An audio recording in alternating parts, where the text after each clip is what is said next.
fluid contain a piston and a cylinder machine passes through a complete cycle of a 4 process.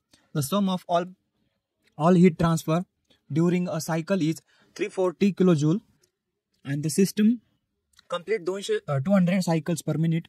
Complete the following table showing the method for each item and compute the net rate of work output in kilowatt.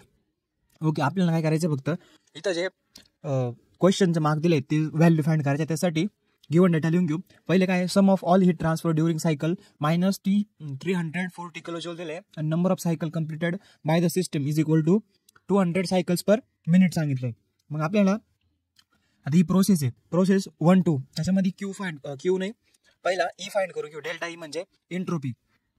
ती कशी find करायची, एकच formula आहे फक्त आपल्याकडे, पूर्ण numerical एकच फॉर्म्युल्यावर आहे. फक्त फॉर्म्युला फिरवायचा, आन्सर भेटेल आपल्याला. फक्त फॉर्म्युल्यात व्हॅल्यू टाकायची. आता क्यू, आता चार्टमध्ये बघू क्यूची व्हॅल्यू काय आहे. प्रोसेस 1 to 2 मध्ये क्यूची व्हॅल्यू 0 आहे, डब्ल्यूची व्हॅल्यू 4340 आणि दुसरी काढायची. मग क्यूची व्हॅल्यू 0 इज इक्वल टू डेल्टाची व्हॅल्यू आपल्याला काढायची. मग डेल्टा इज असं तसा लिहिला, इज इक्वल टू डब्ल्यूची व्हॅल्यू किती आहे 4340. आता फक्त फॉर्म्युला फिरवायचा, त्याला आपल्याला हेच व्हॅल्यू भेटेल. सर आता नाही तर कॅल्सियस जरी टाकलं तर delta E is equal to -4340 हे भेटलं आपल्याला आन्सर. आता नेक्स्ट आहे 2 3, प्रोसेस 2 2 3. त्याच्यामध्ये काय आहे, के जे 0 आहे, डब्ल्यू काय 0 आहे आपला, आणि परत डेल्टा ई मिसिंग आहे.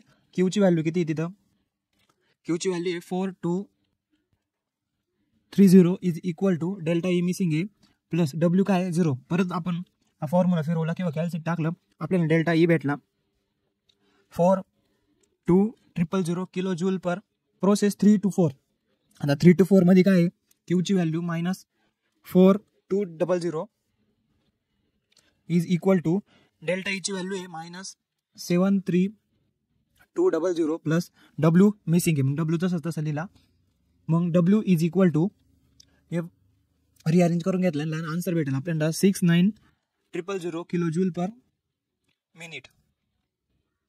आता चौथी प्रोसेस, आता चौथ्या प्रोसेसमध्ये समेशन करायचं आपल्याला, कोणतीच व्हॅल्यू नाही आहे. मग जो क्यू आहे त्याचं समेशन करायचं. मग समेशन करून आपल्याला काय दिलंय, सम ऑफ ऑल गिवन डेटामध्येच दिलंय sum of all heat transfer. Q काय आपला हीट ट्रान्सफर. मग sum of all heat transfer during the cycle is -340 kilo joule. So -340 kilo joule. आता आपल्याकडे किती 200 सायकल पर मिनिट आहे, 200 सायकल पर मिनिट आहे. मग आपण त्याच्यावर आपण फॉर्म्युला टाकू, आपल्याला आन्सर काय येईल. सगळ्यांचं समेशन किती आपल्याकडं 340, आपल्याकडे समेशन आहे 340. मग -340 त्याला मल्टिप्लाय करू. सायकल्स किती 340, कशाने मल्टिप्लाय करायच्या, मिनिटने. मल्टिप्लाय बाय मिनिट, किती मिनिट आहे 200, एका म्हणजे 200 सायकल एका मिनिटमध्ये. काय आन्सर येईल आपलं 6-68000. आता भेटलं याचं समेशन. आता आपण याचा व्हॅल्यू पुट करू. आता Q1 ची व्हॅल्यू आहे आपली 0 प्लस Q2 to 3 चं व्हॅल्यू किती आहे 42300 प्लस Q3 to 4 ची व्हॅल्यू किती आहे -4200 आणि Q4 आपल्याला काढायचा. मग जसं तसं लिहिला Q4 to 1. मग आता हे रिअरेंज करून घेतलं किंवा कॅल्सियस डायरेक्ट टाकलं तर Q41 ची व्हॅल्यू भेटेल आपल्याला -105,800 किलो जूल पर मिनिट झाला. आता इंटिग्रेशन आणि summation of delta is equal to 0 आहे, म्हणजे since cyclic integral of any property is 0. त्याच्यामुळं आता परत आपली जी चौथा हा जो रो आहे, हा कॉलम आहे हा डेल्टा ईचा, त्याच्यामध्ये त्याचं समेशन आहे ते कायम नेहमी 0 येत असतं. मग ते लिहून घेतले आपण, डेल्टा 1 to 2, 2 to 3, 3 to 4 आणि 4 to 1 काय इज इक्वल टू 0 आहे. मग आता ज्या व्हॅल्यू आपल्याकडं त्या व्हॅल्यू टाकू. तर डेल्टा 1 आहे 4340 प्लस 42000 प्लस -73000 प्लस आता डेल्टा 441 आहे का आपल्याकडे. मग तो जसं तसं लिहिला delta E 4 - 1 is equal to 0.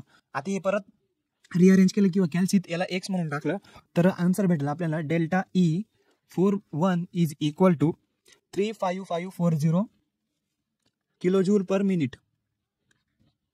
आता नेक्स्ट आहे आपला वर्क डन. आता वर्क डन आपलं एकच काढायचं राहिले 4 to 1 चं. आता Q4 to 1 भेटला आपल्याला, त्याची व्हॅल्यू टाकू. Q4 to 1 आहे -10 5800 मायनस डेल्टा ई आहे 35540. कॅल्क्युलेशन केलं, डेल वर्क डन 421 भेटलं आपल्याला, minus 141340 kilo joule per minute. आता या सगळ्या व्हॅल्यू ना या चार्टमध्ये लिहून टाकायचं. रेट ऑफ वर्क आउटपुट आपल्याला शेवटचं राहिलंय. आता रेट ऑफ वर्क आउटपुट ते किती आलंय आपलं, मायनस ही व्हॅल्यू फक्त आपल्याला आता ही इथं पुट केली, रेट ऑफ वर्क आउटपुट. आता ती is equal to -68000 divide by 60. तर आन्सर भेटेल आपल्याला हे काय, 1 किलो जूल पर सेकंद और किलो वॅट आहे.